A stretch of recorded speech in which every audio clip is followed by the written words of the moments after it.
Hello and welcome to another episode of Alsu. Today, Chris Rickson joins us, and he's going to tell us more about what's happening in the UK when it comes to IT. We're going to drill into social, mobile, and cloud and see if they are as far ahead or maybe further ahead than many of us here in the US. Welcome, Chris. Thank you, Alf. It's a pleasure to be back in the zoo. How's the weather in Wales, by the way? It is foul, I have to say. Even by Welsh standards, it's poor today. How many days of good summer do you guys get? Um, these days, since the jet stream decided to move a long way to the south, not very many. So yeah, we're feeling the effects of oceanic warming, and it's grey and rainy, etc. Well, you don't move to Wales for a tan. I'll say that straight away. But it's worse than it's ever been, I have to say. Okay, I hope the tourist bureau doesn't see this. That's right.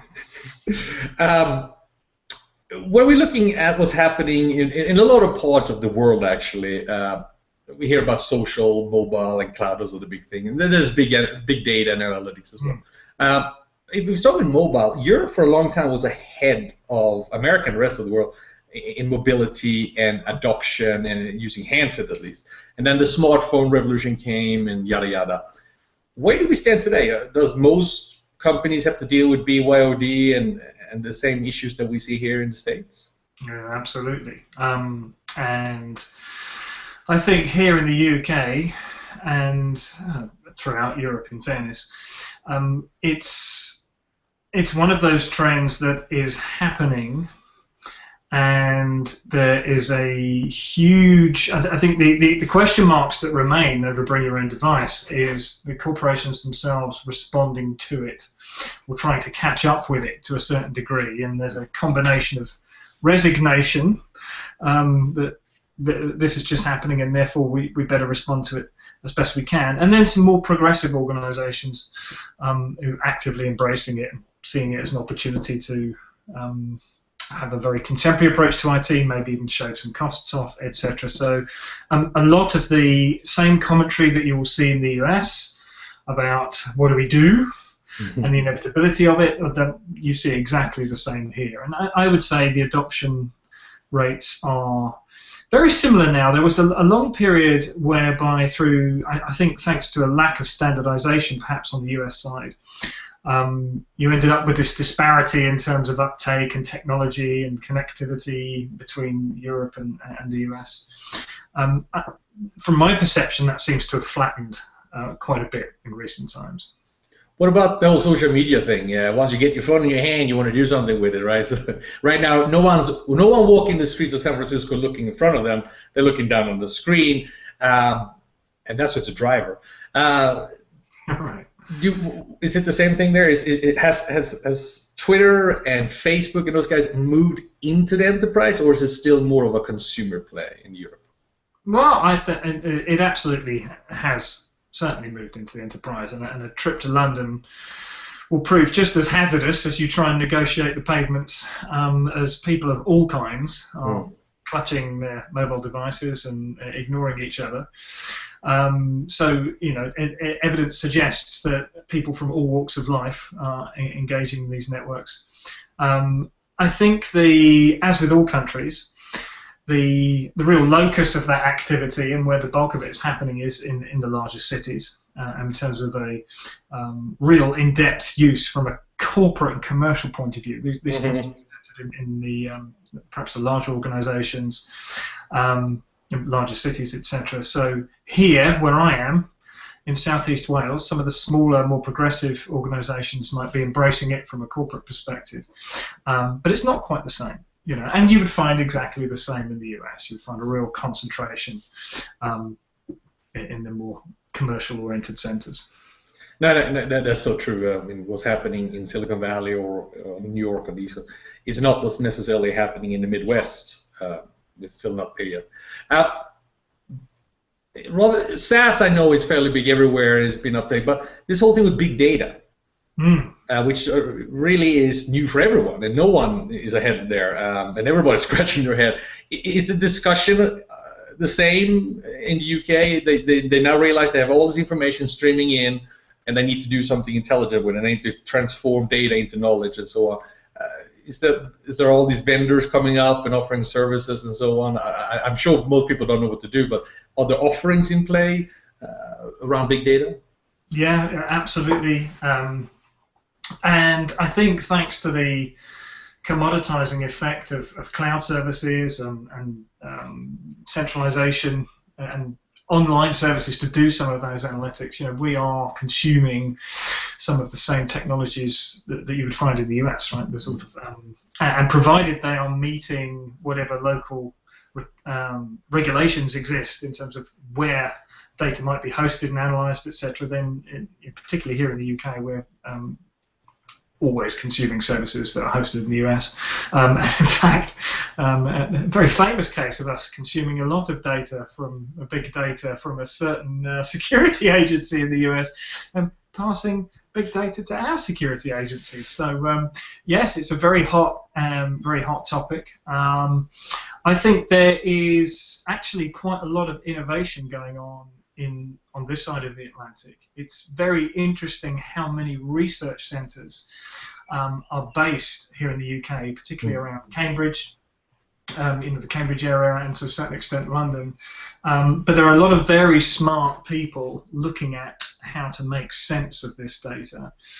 Some of them in the intelligence community, clearly, for obvious reasons, but also from a commercial perspective. There's a lot of R&D activity occurs here in the UK, and that's always been the case, by the way. I think it was very intriguing when you sent the invitation to talk about IT here in Britain, because there is although we don't always do the best job of commercializing the innovation, a lot of the R&D side of things and experimental computing and et cetera, a lot of that happens here, and it has done for a very long time. So yeah, we are into big data. Well, America's always been best at that, We find the little gems and then we'll make it ours.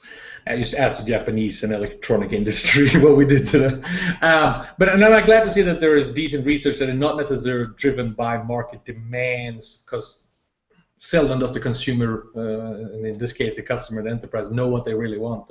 They have a notion, but someone needs to come in and educate them, and especially with new technology like big data, we need some decent research before we launch into it. With or without the military help. Going forward, what do you think is the next big trend? What do you think will grow the fastest, or what we'll hear the most about in the UK over the next few months or from now till Christmas?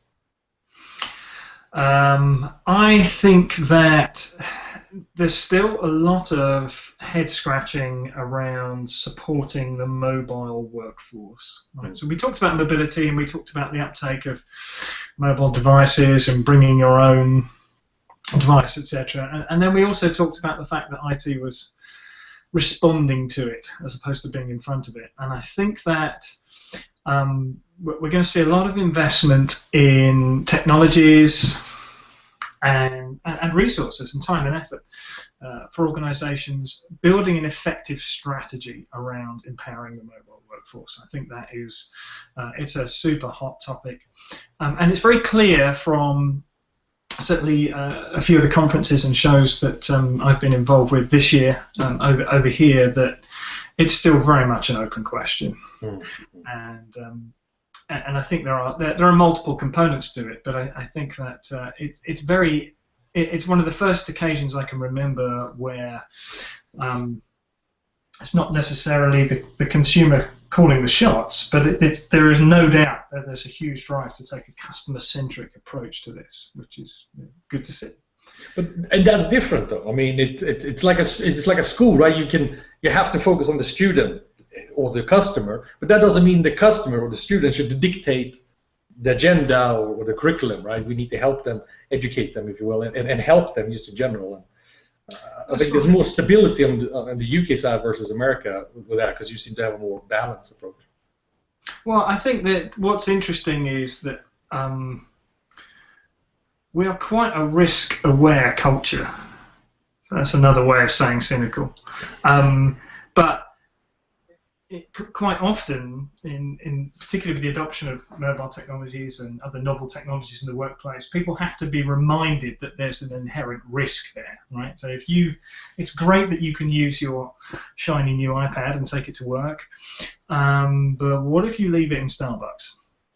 What happens then? And just thinking through some of those contingencies. So I have definitely seen a lot of interest in organisations looking to understand how you mitigate against some of that. So there's an acknowledgement that it's happening, but there's an awful lot of interest in having as much control as is appropriate. So that's kind of interesting. I don't know if that's a difference really. No, I do believe that is the major threshold between. I mean, having spent most of my career in Silicon Valley, we were risk blind.